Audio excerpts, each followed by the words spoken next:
একদা হযরত আবু বকর সিদ্দিক রাদিয়াল্লাহু আনহু তাহার কোন গোলামের প্রতি অভিসম্পাত করিলেন। তখন নবী করিম সাল্লাল্লাহু আলাইহি ওয়াসাল্লাম বলিলেন,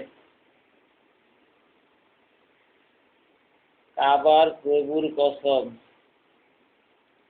হে আবু বকর, একই ব্যক্তি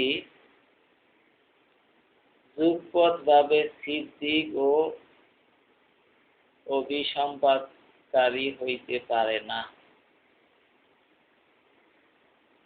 তিনি 2 বা 3 বার উহা বলিলেন।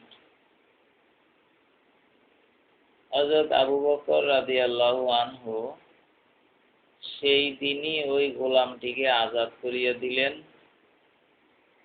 এবং নবী করিম সাল্লাল্লাহু আলাইহি ওয়াসাল্লামের খিদমতে আসিয়া বলিলেন, আমি আর কখনো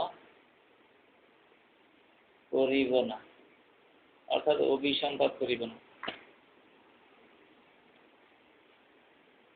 আল হাদিস আল আদাবুল মুফরাদ, হাদিস নাম্বার